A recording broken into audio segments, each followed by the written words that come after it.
Yes people, good morning, good afternoon, good evening to all of you. कैसे सब लोग? Hope so आप सब लोग बहुत बढ़िया रहेंगे। मैं बता दूं, मैं भी बहुत अच्छा हूं। तो जैसा कि आज हम रिवाइज करने वाले हैं एक topic, that is income from house property. बहुत ही इंटरेस्टिंग टॉपिक है, बहुत ही छोटू सा टॉपिक है, ठीक है, एकदम इत्तू सा टॉपिक है, और इसको हम रिवाइज करने वाले हैं। तो सबसे पहली सेक्शन होती है, that is section 22, charging section. Charging section ये बोलती है कि हाउस प्रॉपर्टी हेड में इनकम कब आएगी। हाउस प्रॉपर्टी हेड में इनकम तब आती है जब सबसे पहली चीज हाउस प्रॉपर्टी होनी चाहिए और असेसी उसका ओनर होना चाहिए। अगर हाउस प्रॉपर्टी है एंड असेसी उसका ओनर है तो इनकम आपके हाउस प्रॉपर्टी हेड में आती है। हाउस प्रॉपर्टी किसको बोलते हैं? हाउस प्रॉपर्टी का मतलब building and land appurtenant to that building. Land appurtenant to that building का मतलब होता है कि जो लैंड जो होती है बिल्डिंग के साथ में, जो गार्डन वगैरह होती है, पार्किंग स्पेस वगैरह होती है, वो तुम्हारे हाउस प्रॉपर्टी का ही पार्ट होता है, उसको अपन हाउस प्रॉपर्टी बोलेंगे। दूसरी चीज, अगर आप उस हाउस प्रॉपर्टी के ओनर होने चाहिए, अगर आप उसके ओनर है तो ही आपकी इनकम हाउस प्रॉपर्टी हेड में जाती है। तो हाउस प्रॉपर्टी हेड में इनकम तब जाएगी जब पहली चीज हाउस प्रॉपर्टी होनी चाहिए और दूसरा आप उसके ओनर होने चाहिए। अब एक बात बताओ, हाउस प्रॉपर्टी कितने टाइप की होती है? तो हाउस प्रॉपर्टी सबसे पहले एलओपी। एलओपी का मतलब लेट आउट प्रॉपर्टी। अगर आपने कोई प्रॉपर्टी किसी को भाड़े पे दे रखी है, that is called your let out property. अब हमेशा ध्यान रखना, लेट आउट प्रॉपर्टी जो होती है ना, उसका इनकम आपको मिलेगा obviously, so it is always taxable.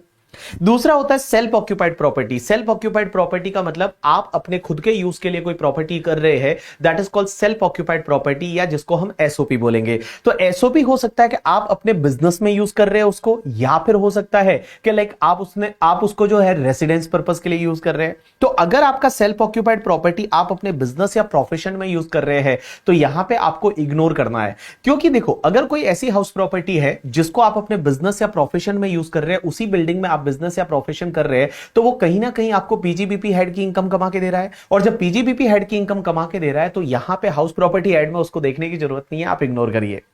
लेकिन अगर मान लो कोई भी सेल्फ ऑक्यूपाइड प्रॉपर्टी ऐसी है जो रेसिडेंस पर्पस के लिए यूज हो रही है, मींस आप उसमें रह रहे हैं, आप खुद उसमें रह रहे हैं, तो अगर मान लो आपकी दो एसओपी है, मींस या तो एक है या एक से ज्यादा, दो है, मैक्सिमम दो। अगर आपकी दो एसओपी है तो दो एसओपी के केस में ये एग्जेम्प्ट है, आपको कुछ भी करने की जरूरत नहीं है, कोई भी इनकम टैक्सेबल नहीं होगी अगर आपकी टू एसओपी है तो। लेकिन एक चीज समझना, अगर आपके पास टू से ज्यादा एसओपी है तो उस पर्टिकुलर केस में क्या होगा कि टू एसओपी पे आप एग्जेम्पशन ले लो, मींस टू एसओपी की इनकम कुछ भी टैक्सेबल नहीं होगी, बट टू से ज्यादा जितनी भी एसओपी रहेगी वो रिमेनिंग वाली आपकी डीएलओपी मानी जाएगी, deem to be let out property मानी जाएगी। और deem to be let out property क्या होता है कि आपकी है तो एसओपी, लेकिन हम ये मान लेंगे कि वो लेट आउट प्रॉपर्टी है और उसकी इनकम आपके लिए टैक्सेबल हो जाएगी। तो देखो मैंने क्या बोला, देखो सबसे पहले मैंने बोला हाउस प्रॉपर्टी हेड में इनकम तब जाती है जब हाउस प्रॉपर्टी होनी चाहिए। हाउस प्रॉपर्टी का मतलब building and land appurtenant to that building and आप उसके ओनर होने चाहिए। एक और चीज समझना, हाउस प्रॉपर्टी का मतलब सिर्फ रेसिडेंशियल हाउस से नहीं है, अगर कमर्शियल बिल्डिंग है तो भी इनकम इसी हेड में जाती है। अगर आपकी कोई कमर्शियल बिल्डिंग है, आपकी कोई शॉप है, आपका कोई ऐसा लाइक कमर्शियल बिल्डिंग है जो आपने किसी को भाड़े पे दे रखा है, तो भी आपकी जो इनकम है वो हाउस प्रॉपर्टी हेड में ही जाएगी। हाउस प्रॉपर्टी कितने टाइप की होती है? अगर एलओपी है तो टैक्सेबल करो, अगर एसओपी है, बिजनेस एंड प्रोफेशन में यूज हो रहा है, तो आप उसको इग्नोर कर दो। अगर आपका एसओपी रेसिडेंस पर्पस के लिए है और आपके पास टू ही एसओपी है तो एग्जेम्प्ट है, लेकिन टू से ज्यादा एसओपी है तो टू तो एग्जेम्प्ट है, और टू से ऊपर वाले जितने भी रहेंगे वो आपके deem to be let out property मानी जाएगी और वो टैक्सेबल हो जाएगी।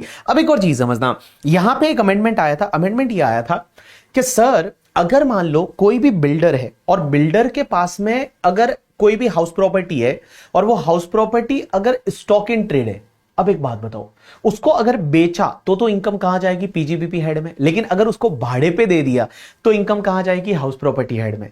तो देखो, बिल्डर है, बिल्डर के पास में जो खाली फ्लैट्स होते हैं वो फ्लैट्स अगर उसने बेच दिए तो इनकम जाएगी पीजीबीपी हेड में, बिजनेस हेड में। लेकिन अगर उसके पास ही है और उसने उसको भाड़े पे दे दिया तो इनकम कहां जाएगी? हाउस प्रॉपर्टी हेड में। लेकिन एक चीज समझना, ऐसा भी तो हो सकता है बिल्डर ने फ्लैट का कंस्ट्रक्शन कंप्लीट कर दिया और उसके बाद में वो फ्लैट्स खाली पड़े हैं, तो क्या फ्लैट्स खाली पड़े हैं तो उस पर्टिकुलर केस में क्या उसको deem to be let out property मान के और टैक्सेबल कर दे क्या हाउस प्रॉपर्टी में?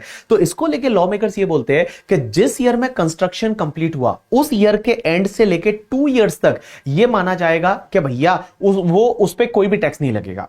मींस जिस ईयर में कंस्ट्रक्शन कंप्लीट हुआ उस ईयर के एंड से 2 साल तक जो है उस पे कुछ भी टैक्स नहीं लगेगा। मींस उसका एनुअल वैल्यू निल माना जाएगा, आपको डीएलओपी नहीं मानना है। लेकिन उसके बाद में जो है 2 इयर्स जैसे ही कंप्लीट हो जाते हैं उसके बाद में उसको डीएलओपी मान के और फिर आपको टैक्सेबल करना पड़ेगा। लेकिन एक बात बताओ, ये तभी होगा जब आपका स्टॉक इन ट्रेड है फ्लैट, और स्टॉक इन ट्रेड है और आपने उसको क्या किया है, लेट आउट नहीं किया। अगर लेट आउट कर दिया होता तो इनकम ऐसे भी हाउस प्रॉपर्टी हेड में चली जाती, बट अगर आप लेट आउट नहीं करते हैं, खाली पड़ा है, तो जिस ईयर में कंस्ट्रक्शन कंप्लीट हुआ उस ईयर के एंड से लेके और नेक्स्ट 2 ईयर्स तक जो है वो आपका कुछ भी टैक्स लगाने की जरूरत नहीं, उसके बाद में ऑब्वियसली उस पर टैक्स लगेगा in the form of the DLOP. अब एक और चीज समझना आप लोग, हमेशा ध्यान रखना, अगर कोई भी एसएससी 115 बीएसी लेता है, और 115 बीएसी इस साल से तो डिफॉल्ट टैक्सेशन रेजिम है, तो अगर कोई एसएससी है वो 115 बीएसी लेता है, तो ध्यान रखना, एक तो जो सेल्फ ऑक्यूपाइड प्रॉपर्टी में अपने को 24B का इंटरेस्ट का डिडक्शन मिलता है ना 30,000 और 2 लाख का, वो नहीं मिलेगा।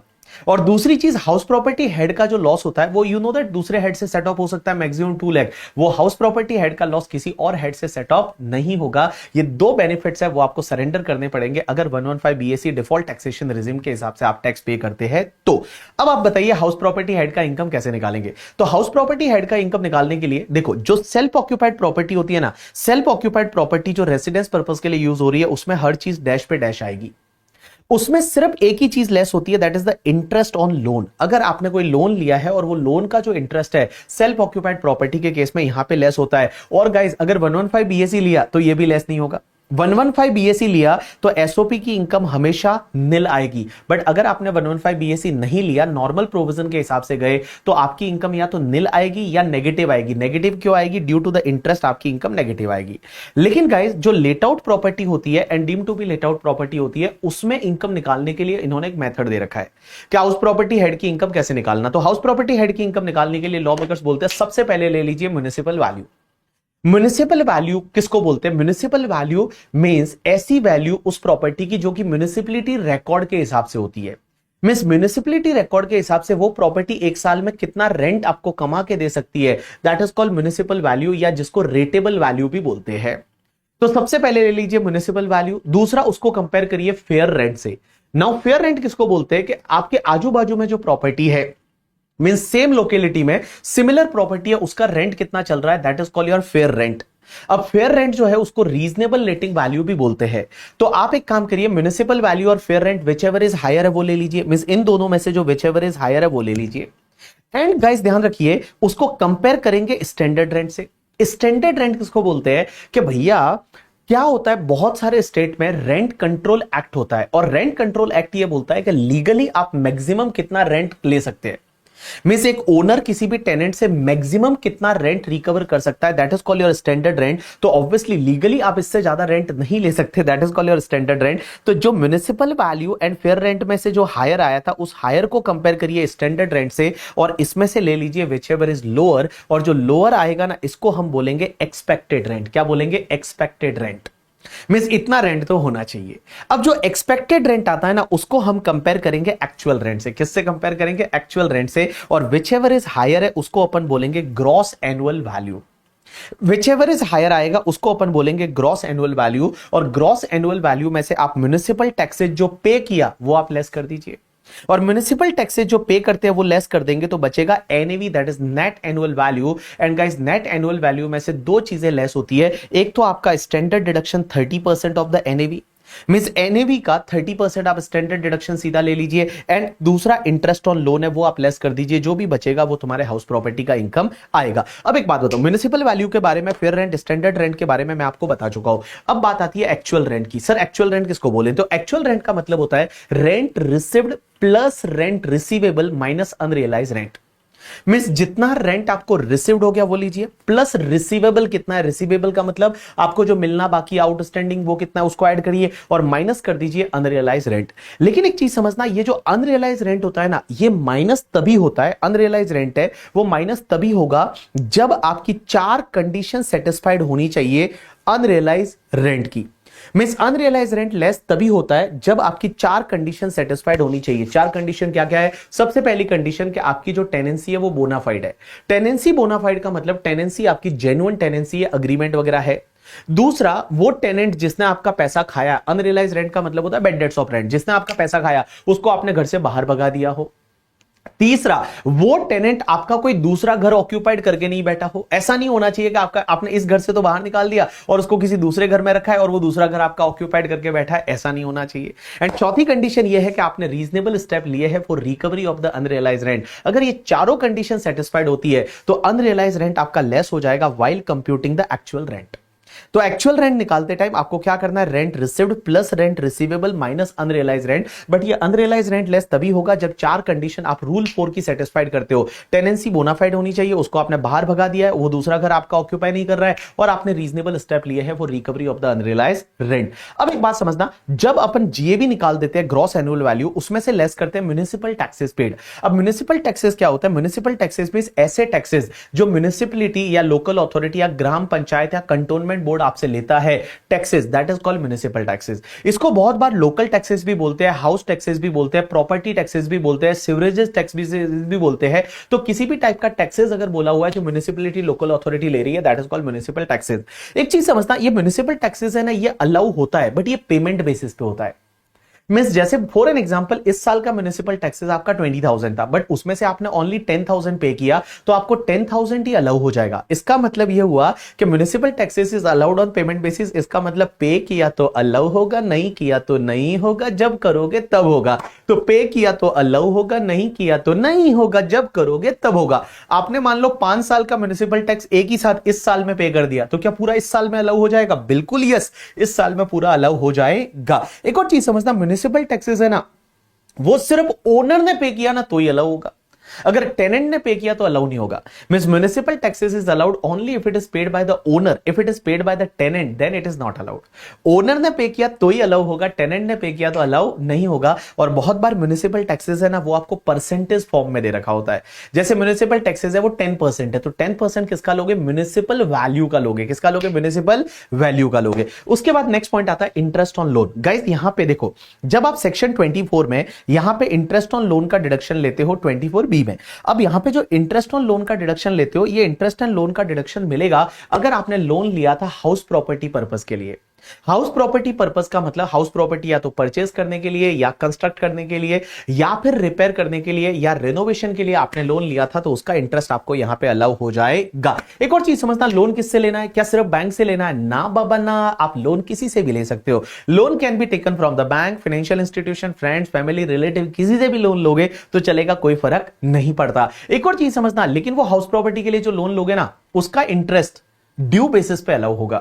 ड्यू बेसिस पे अलाउ होगा, इसका मतलब आपने अगर पे किया तो भी अलाउ होगा, आउटस्टैंडिंग है तो भी अलाउ होगा। तो टोटल आपका इंटरेस्ट है इस साल का, वो आपको यहां पे डिडक्शन मिल जाएगा। एक और चीज समझना, बहुत बार इंटरेस्ट पे इंटरेस्ट लग जाता है, जिसको पेनल्टी इंटरेस्ट बोलते हैं। जैसे आपने इंटरेस्ट पे नहीं किया तो उस पर और इंटरेस्ट लगा दिया, तो क्या पेनल्टी इंटरेस्ट अलाउ होगा? Answer is no. Interest on interest, या जिसको अपन पेनल इंटरेस्ट, पेनल्टी इंटरेस्ट बोलते हैं, वो वाला इंटरेस्ट आपका अलाउ नहीं होगा। एक और चीज समझना, क्वेश्चन ये आता है कि सर एक बात बताइए, इंटरेस्ट की कोई लिमिट होती है या अनलिमिटेड इंटरेस्ट अलाउ है? राइट आंसर है, कहां पे लिमिट है? तो देखो, अगर आपकी प्रॉपर्टी एलओपी या डीएलओपी है, एलओपी का मतलब let out property, DLOP means deemed to be let out property, तो नो लिमिट मींस जितना इंटरेस्ट है वो पूरा अलाउ हो जाएगा। अगर एलओपी डीएलओपी है तो पूरा इंटरेस्ट अलाउ हो जाएगा। लेकिन बाबू, अगर आपकी प्रॉपर्टी एसओपी है, जो रेसिडेंस वाली, और मैक्सिमम 2 घर आपके रेजिडेंस वाले हो सकते हैं, तो दोनों घर को मिला के मैक्सिमम इंटरेस्ट कितना अलाउ हो सकता है? तो उसमें 2 केस, अगर स्पेशल केस है या नॉर्मल केस। स्पेशल केस किसको बोलेंगे? जब 3 कंडीशन सेटिस्फाइड होती है। पहली condition, loan is taken on और आफ्टर 1/4/1999। लोन जो है वो 1/4/1999 या उसके बाद में लिया है। दूसरा, loan is taken for the purchase और construction of house property. And तीसरी condition, if loan is taken for the construction then construction has to be completed within the period of 5 years from the end of the year in which loan was taken. तो ये 3 condition अगर satisfied होती है, means loan 1/4/99 या उसके बाद में लिया है, loan is taken for the purchase और construction of house property, and if loan is taken for construction then construction has to be completed within 5 years from the end of the year in which loan was taken. अगर मान लो ये 3 condition satisfied होती है, इसमें आता है, तो maximum आपको दोनों हाउस का मिला के मैक्सिमम 2 लाख का इंटरेस्ट का डिडक्शन मिलेगा। लेकिन अगर आप इसमें नहीं आते हो तो नॉर्मल केस में आओगे तो मैक्सिमम 30,000 का आपको डिडक्शन मिल जाएगा। एक बात समझना, ये नॉर्मल केस में कब जाएगा? या तो लोन 1/4/99 से पहले ले रखा है, या फिर लोन है वो रिपेयर रिनोवेशन के लिए ले रखा है, या फिर लोन आपने मान लो परचेज कंस्ट्रक्शन के लिए लिया था but construction was not completed within the period of the 5 years from the end of the year in which loan was taken. अब एक और चीज समझना, बहुत बार ऐसा होता है कि आप पुराने लोन को पे करने के लिए नया लोन लेते हो। जैसे पहले मैंने घर खरीदा था और लोन एसबीआई से ले रखा था, अब एसबीआई से पहले लोन ले रखा था लेकिन अभी मुझे सस्ता लोन मान लो आईडीएफसी फर्स्ट बैंक से मिलता है, तो मैंने क्या किया, आईडीएफसी फर्स्ट बैंक से लोन लेके और वो पुराना लोन पे कर दिया, बट पुराना लोन मैंने हाउस प्रॉपर्टी पर्पस के लिए लिया था। तो क्या नए लोन पे जो आप इंटरेस्ट पे करोगे उसका डिडक्शन आपको मिल जाएगा? आंसर इज यस, बिल्कुल मिल जाएगा, कोई दिक्कत नहीं है, उस इंटरेस्ट का डिडक्शन आप ले सकते हैं। एक और बात समझना, बहुत बार क्या होता है इंटरेस्ट अपन इंडिया के बाहर पे करते हैं। जैसे मान लो फॉरेन से मैंने क्या किया, सनी से लोन लिया, फॉरेन में एक सनी करके है जो लेंडर है, उससे मैंने क्या किया, लोन लिया। अब उससे मैंने लोन लिया और सनी नॉन रेजिडेंट है और उसको मैं इंटरेस्ट पे कर रहा हूं, तो एक चीज समझना, मुझे उसका टीडीएस काटना पड़ेगा। क्या काटना पड़ेगा? टीडीएस काटना पड़ेगा। और टीडीएस अगर मैंने काटा ना तो ही मुझे इंटरेस्ट अलाउ होगा, अदरवाइज इंटरेस्ट अलाउ नहीं होगा। तो if loan is taken from outside India and आप आउटसाइड इंडिया किसी को इंटरेस्ट पे कर रहे हो तो उसका टीडीएस काटना पड़ेगा। टीडीएस काटा तो आपको इंटरेस्ट अलाउ होगा, अदरवाइज इंटरेस्ट अलाउ नहीं होगा। अब एक और कॉन्सेप्ट आता है, that is the pre construction period interest, या जिसको प्री एक्विजिशन पीरियड इंटरेस्ट बोलते हैं। एक बात समझना, जैसे मान लो फॉर एन एग्जांपल मैंने घर बनाना इस साल चालू किया, बनाते बनाते 2-3 साल हो गए, तो जब तक घर नहीं बना तब तक तो वो हाउस प्रॉपर्टी है ही नहीं, क्योंकि वो बिल्डिंग है ही नहीं। बिल्डिंग का मतलब होता है घर, एकदम सुंदर सा घर बन गया तब उसको अपन बिल्डिंग बोलते हैं। तो सर एक बात बताइए, जब बिल्डिंग बन गई, हाउस प्रॉपर्टी बन गई, उसके बाद में जिस ईयर में बिल्डिंग बन गई उस ईयर से तो इंटरेस्ट का डिडक्शन मिल जाएगा, लेकिन उसके पिछले वाले ईयर्स का इंटरेस्ट था उसका क्या? तो उसको बोला जाता है प्री कंस्ट्रक्शन पीरियड इंटरेस्ट या प्री एक्विजिशन पीरियड इंटरेस्ट।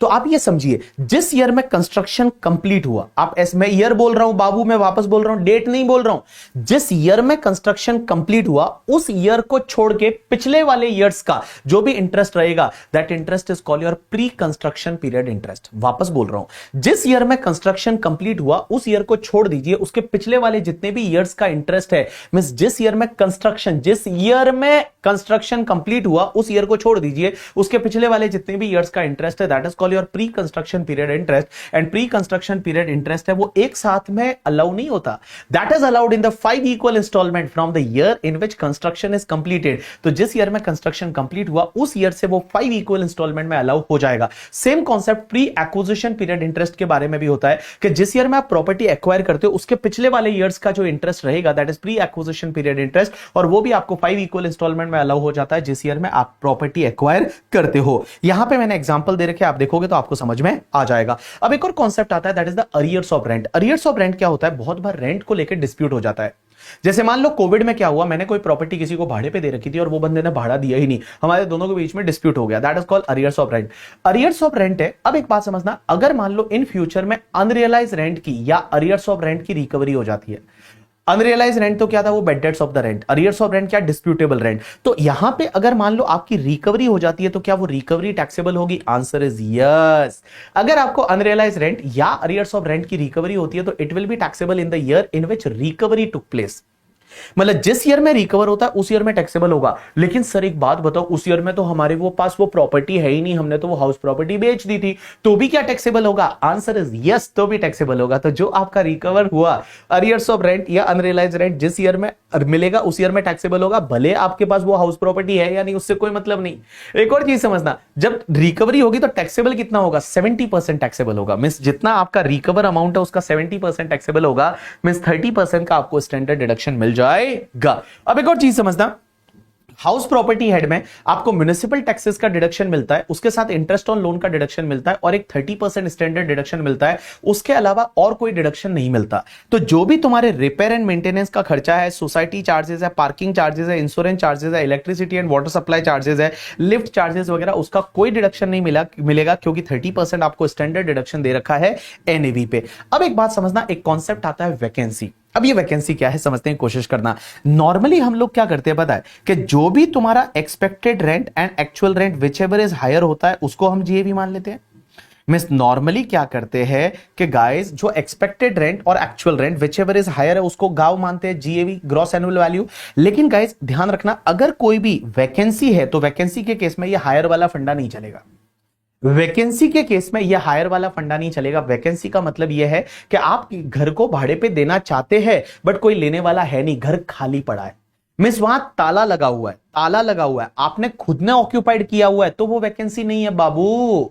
आपने खुद ने ऑक्यूपाइड किया हुआ है, खुद उसमें पड़े हुए हो तो वैकेंसी नहीं है। वैकेंसी का मतलब होता है कि घर पे इतना बड़ा ताला लगा हुआ है, that is called your vacancy.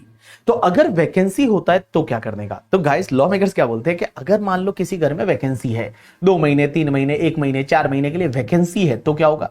तो लॉ मेकर्स बोलते हैं कि आपका जो एक्चुअल रेंट है प्लस वैकेंसी रेंट, ये दोनों मिला के, actual rent plus vacancy rent, ये दोनों मिला के अगर एक्सपेक्टेड रेंट से मोर देन इक्वल टू हो जाता है, मींस एक्सपेक्टेड रेंट से ज्यादा या इक्वल टू हो जाता है, तो आपका जो एक्चुअल रेंट है ना वही तुम्हारा जीएवी बन जाएगा।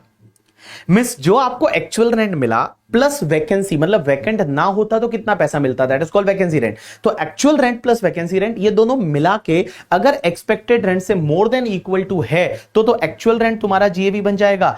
अदरवाइज अगर एक्सपेक्टेड रेंट ज्यादा है actual rent plus vacancy rent से, तो एक्सपेक्टेड रेंट है वो आपका जीएवी बन जाएगा। अब एक और चीज समझना, एक कॉन्सेप्ट आता है, concept of partly late out property area wise. बहुत बार ऐसा होता है कि अगर मान लो एक घर है, उसमें से कुछ पार्ट लेट आउट कर रखा है, कुछ पार्ट सेल्फ ऑक्यूपाइड कर रखा है। जैसे मान लो ग्राउंड फ्लोर फर्स्ट फ्लोर, तो फर्स्ट फ्लोर लेट आउट कर दिया, ग्राउंड फ्लोर आप खुद पड़े हुए हो। या मान लो कोई फ्लैट है जिसमें 2 BHK, उसमें से एक रूम लेट आउट कर रखा है, बाकी में आप रह रहे हो, तो सर क्या होगा। तो अगर कोई भी प्रॉपर्टी है वो पार्टली लेट आउट है लेकिन वो एरिया वाइज है, एरिया वाइज का मतलब some area is let out and some area is self occupied, तो आप एक काम करो, उस प्रॉपर्टी को 2 प्रॉपर्टी मान लो, उस प्रॉपर्टी को 2 प्रॉपर्टी मानो, और लेट आउट वाला एरिया है उसको एलओपी मानो, और सेल्फ ऑक्यूपाइड वाला एरिया है उसको एसओपी मानो। और एक चीज ध्यान रखना, जब आप 2 प्रॉपर्टी मान रहे हो तो आपको 2 कॉलम बनाने पड़ेंगे, एसओपी के लिए एंड एलओपी के लिए। यहां पे एक और चीज समझना कि जो भी तुम्हारा म्युनिसिपल वैल्यू है, आपका फेयर रेंट है, स्टैंडर्ड रेंट है, म्युनिसिपल टैक्सेस है, इंटरेस्ट ऑन लोन है, उसको आप डिवाइड करोगे एलओपी और एसओपी में ऑन द एरिया बेसिस। लेकिन एक चीज ध्यान रखना, कभी भी आप एक्चुअल रेंट को डिवाइड नहीं करोगे, क्योंकि एक्चुअल रेंट जो हमेशा होगा ना वो हमेशा लेट आउट पोर्शन के लिए होगा। जो एक्चुअल रेंट होगा वो तो लेट आउट पोर्शन के लिए ही होगा ना, एसओपी के लिए थोड़ी एक्चुअल रेंट आएगा। तो एक्चुअल रेंट को आप डिवाइड नहीं करोगे, बाकी म्युनिसिपल वैल्यू है, उसके बाद फेयर रेंट है, स्टैंडर्ड रेंट है, म्युनिसिपल टैक्सेस है, इंटरेस्ट ऑन लोन है, उसको आप 2 पार्ट में डिवाइड करोगे, एलओपी और एसओपी। अब एक और चीज समझना, बहुत बार ऐसा होता है कि कोई प्रॉपर्टी टाइम वाइज अगर पार्टली लेट आउट है, तो टाइम वाइज का मतलब होता है कि कुछ टाइम के लिए लेट आउट है एंड कुछ टाइम के लिए सेल्फ ऑक्यूपाइड। जैसे मान लो 7 मंथ के लिए कोई प्रॉपर्टी लेट आउट है एंड बाकी वाले 5 मंथ के लिए सेल्फ ऑक्यूपाइड है, या फिर मान लो 5 मंथ के लिए लेट आउट है, बाकी टाइम के लिए सेल्फ ऑक्यूपाइड है, तो क्या होगा। लॉ मेकर्स बोलते हैं अगर कोई भी प्रॉपर्टी है ना वो एक दिन भी आपने लेट आउट कर दी तो वो तुम्हारी लेट आउट प्रॉपर्टी है, वो सेल्फ ऑक्यूपाइड नहीं है। मींस उसको पूरे साल के लिए लेट आउट ही मानेंगे, लेकिन ऑब्वियसली एक्चुअल रेंट उतने पीरियड का ही आएगा जितने पीरियड के लिए आपने लेट आउट किया है। तो एक चीज ध्यान रखना, अगर कोई प्रॉपर्टी है वो कुछ टाइम के लिए सेल्फ ऑक्यूपाइड है और कुछ टाइम के लिए लेट आउट है, तो उसको आपको लेट आउट प्रॉपर्टी ही मानना है। क्योंकि सेल्फ ऑक्यूपाइड प्रॉपर्टी किसको बोलते हैं, ऐसी प्रॉपर्टी जो थ्रू आउट द ईयर आप अपने रहने के लिए यूज करते हो, या फिर वो प्रॉपर्टी आप अपने रहने के लिए यूज ना कर पाए और खाली पड़ी है ड्यू टू दैट कि आपका ड्यूटी वगैरह कहीं और है, या आप जॉब कहीं और करते हो, बिजनेस कहीं और करते हो, और वो प्रॉपर्टी खाली पड़ी हुई है, तो उसको आप सेल्फ ऑक्यूपाइड प्रॉपर्टी मान सकते हो। अदरवाइज अगर किसी प्रॉपर्टी को एक भी दिन आपने लेट आउट कर दिया तो वो तुम्हारी लेट आउट प्रॉपर्टी बन जाएगी। एक और चीज समझना, अगर मान लो आपके पास 2 से ज्यादा एसओपी है तो क्या होगा। जैसे मान लो मेरे पास 3 घर है और तीनों में मैं खुद ही पड़ा हुआ हूं, तीनों में मैं खुद ही रहता हूं, मींस मोर देन 2 एसओपी है, तो उस पर्टिकुलर केस में क्या होगा। तो अगर मोर देन 2 एसओपी है तो उस पर्टिकुलर केस में क्या होगा कि आपको क्या करना पड़ेगा, 2 को एसओपी मानोगे और बाकी को डीएलओपी मानोगे। जैसे मान लो आपके पास 3 एसओपी है, तो आप क्या करोगे, आपको कैसे डिसाइड करना है इसमें से कौन सा एसओपी लेना है, कौन सा डीएलओपी लेना है। तो उस पर्टिकुलर केस में क्या होगा, आपको क्वेश्चन को 3 बार सॉल्व करना पड़ेगा। पहले 1 और 2 को एसओपी मानो, 3rd को डीएलओपी मानो, फिर एक काम करिए 1 और 3 को एसओपी मानो, 2 को डीएलओपी मानो, उसके बाद आपका 1 को डीएलओपी मानो, 2 एंड 3 को एसओपी मानो, और जिस ऑप्शन में आपका इनकम सबसे कम आता है वो वाला ऑप्शन आपको एक्सरसाइज करना है। जिस ऑप्शन में आपका इनकम सबसे कम आता है वो वाला ऑप्शन है वो आपको एक्सरसाइज करना है। अब एक और चीज समझना, जॉइंट ओनरशिप। जॉइंट ओनरशिप के केस में क्या होता है, बहुत बार कोई प्रॉपर्टी एक से ज्यादा ओनर होल्ड करते हैं, that is called joint ownership. तो जॉइंट ओनरशिप के केस में आप प्रॉपर्टी, हाउस प्रॉपर्टी का इनकम ऐसे कैलकुलेट करो जैसे नॉर्मली अपन करते हैं। मींस आप नॉर्मली जैसे कैलकुलेट करते हो वैसे ही हाउस प्रॉपर्टी का इनकम कैलकुलेट करो, और उसके बाद में जो भी इनकम आती है ना वो नंबर ऑफ ओनर्स में डिवाइड कर दो in their ownership ratio. Means जो उनका ओनरशिप रेशियो है वो ओनरशिप रेशियो में आप उस इनकम को डिवाइड कर दो। मींस जितने भी ओनर है नंबर ऑफ ओनर्स में आप उसको डिवाइड कर दो in their ownership ratio, ownership ratio में आप उसको डिवाइड कर दो। लेकिन इसमें एक चीज ध्यान रखना कि जब भी जॉइंट ओनरशिप का क्वेश्चन आता है ना, तो ये ध्यान रखना, अगर एलओपी डीएलओपी है तो उसमें तो इंटरेस्ट पूरा अलाउ होता है, लेकिन एसओपी के केस में जो इंटरेस्ट का लिमिट होता है ना, ये 30,000 और 2 लाख, ये ओनर वाइज मिलता है। तो अगर मान लो कोई प्रॉपर्टी ऐसी है जो सेल्फ ऑक्यूपाइड प्रॉपर्टी है और उसमें जॉइंट ओनरशिप है, तो उसमें क्या होगा, जो 2 लाख का डिडक्शन होता है ना, 2 लाख एंड 30,000 का, वो ओनर वाइज होता है। तो 2 ओनर है तो 60,000 एंड 4 लाख हो जाएगा, मींस दोनों को 30,000 2 लाख का डिडक्शन है वो मिल जाएगा। तो जॉइंट ओनरशिप के केस में अगर सेल्फ ऑक्यूपाइड प्रॉपर्टी है तो जो इंटरेस्ट 24B में मिलता है 30,000 2 लाख, वो आपके नंबर ऑफ ओनर वाइज मिलता है। तो जितने ज्यादा ओनर होंगे उतनों को ये इंटरेस्ट का डिडक्शन मिल जाएगा, बट ऑब्वियसली उन्होंने वो इंटरेस्ट पे किया है। तो next part is related to composite rent. Composite rent किसको बोलते हैं, जब किसी हाउस प्रॉपर्टी का एंड अदर असेट एमिनिटीज साथ में भाड़े पे दी जाती है। जैसे आपने देखा होगा फर्निश हाउस दे दिया, उसमें टीवी भी दे दिया, फ्रिज भी दे दिया, एसी भी दे दिया, पलंग भी दे दिया, बिस्तर भी दे दिया, बर्तन भी दे दिए, कपड़े भी दे दिए, सब भाड़े पे दे दिया करके एक साथ में। तो अगर हाउस प्रॉपर्टी के साथ में अदर असेट भी भाड़े पे दी जाती है, that is called your composite rent. तो उसमें क्या होगा, तो लॉ मेकर्स बोलते हैं आप एक काम करिए, पहले देखिए क्या अग्रीमेंट सेपरेबल है या नहीं। अग्रीमेंट जो है क्या सेपरेबल है या नहीं, मींस अग्रीमेंट में ऐसा लिखा हुआ है क्या, हाउस प्रॉपर्टी का रेंट इतना है और अदर असेट का रेंट इतना है। अगर अग्रीमेंट सेपरेबल है तो हाउस प्रॉपर्टी का रेंट है वो तो हाउस प्रॉपर्टी में जाएगा, एंड अदर असेट का जो रेंट है वो अदर असेट का रेंट आपके आईएफओएस या पीजीबीपी हेड में जाएगा, नॉर्मली अदर सोर्सेज में जाएगा। बट मान लो अदर असेट रेंट पे देने का ही आपका बिजनेस है तो वो पीजीबीपी में जा सकता है। लेकिन मान लो अग्रीमेंट सेपरेबल है ही नहीं, जैसे आप होटल में रहने गए, एक बात बताओ, होटल में जब आप रहने जाते हो तो रूम भी मिलता है, रूम के साथ में अदर असेट भी मिलती है, वहां पे अग्रीमेंट सेपरेबल नहीं है, तो उस पर्टिकुलर केस में होटल वाले का पूरा इनकम आइदर आईएफओएस या पीजीबीपी हेड में टैक्सेबल होता है। एक और चीज समझना, बहुत बार लोग क्या करते हैं पता है, कि होटल वाले या पीजी वाले उन्होंने क्या किया कि प्रॉपर्टी भाड़े पे दे दी और उन्होंने अग्रीमेंट सेपरेबल बना दिया। लेकिन एक बात बताऊं, उसको लेट आउट करना बिना असेट के पॉसिबल ही नहीं था। Means house property is not feasible to let out without other asset, other asset के बिना लेट आउट करना पॉसिबल ही नहीं था, बट तो भी उन्होंने अग्रीमेंट सेपरेबल कर दिया। तो लॉ मेकर्स बोलते हैं आपका पूरा इनकम पीजीबीपी या अदर सोर्सेज में जाएगा, भले आप अग्रीमेंट सेपरेबल करो या ना करो, कोई फर्क नहीं पड़ता। एक सेक्शन आती है 27 क्या बोलती है, आपकी डीम्ड ओनर। डीम्ड ओनर का मतलब क्या होता है कि आप रजिस्टर्ड ओनर नहीं हो, लेकिन तो भी आप रजिस्टर्ड ओनर नहीं हो तो भी आप उसके ओनर मान लिए जाओगे। कौन कौन से केसेस में, सबसे पहला, अगर कोई इंडिविजुअल है वो अपनी स्पाउस को मींस अपने पति पत्नी को या पत्नी पति को करके, ठीक है, अपने स्पाउस को अगर आप कोई भी हाउस प्रॉपर्टी गिफ्ट दे देते हो या लो कंसिडरेशन से दे देते हो करके, ठीक है, तो भले उसके रजिस्टर्ड ओनर आपका स्पाउस है, बट तो भी आप उसके डीम्ड ओनर माने जाओगे और प्रॉपर्टी से जो इनकम होगी वो आप ही के हाथ में टैक्सेबल हो जाएगी।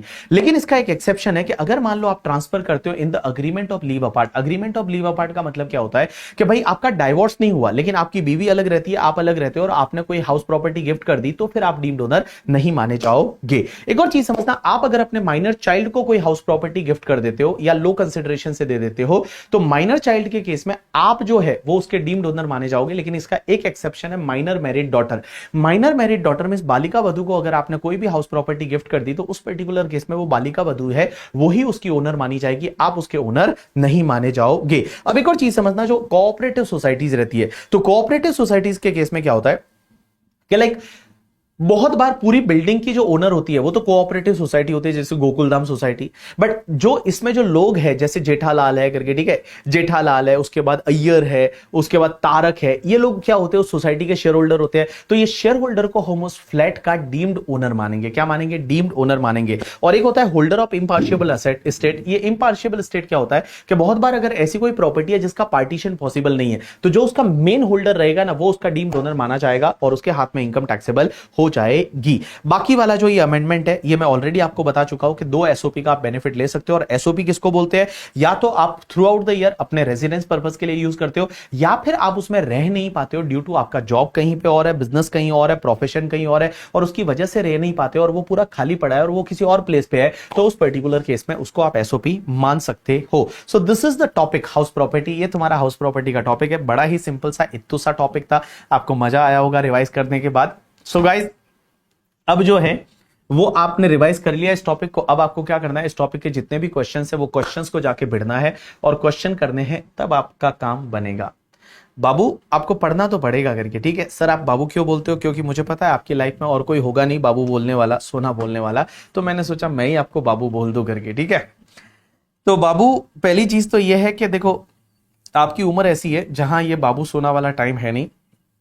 आप कितना टाइम ये सब चीजों में लगाते हो, मेरा मानना यह है मेरे को बहुत बार ऐसे बच्चे बोलते हैं यार हमारा रिलेशनशिप चल रहा है, इंटर वालों का पता नहीं कौन सा रिलेशनशिप होता है, इंटर वालों का रिलेशनशिप चल रहा है सर, बड़ा टॉक्सिक रिलेशनशिप हो चुका है, ये हो चुका है, वो हो चुका है, इतना टाइम खराब कर रहे हो। मैं बता दूं ये सब टाइम खराब नहीं करना है आपको, बिकॉज इंटरमीडिएट अगर क्लियर कर दिया ना तो उसके बाद 2 से 2.5 साल के अंदर अंदर सीधा सीए फाइनल क्लियर हो जाएगा और सीए बन जाओगे।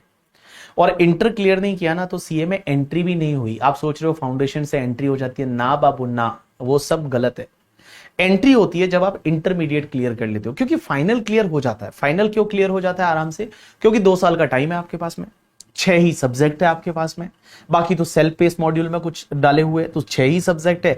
और बेटा 2 साल का आपके पास आर्टिकलशिप का टाइम है, और आर्टिकलशिप अगर आप एक बार कर लेते हो ना, बहुत सारे लोग ऐसे होते हैं जिनका फाइनल नहीं हुआ बट उन्होंने अगर आर्टिकलशिप कर ली तो भैया कम से कम 40-50 हजार तो वो जिंदगी में कमा ही लेते हैं आराम से।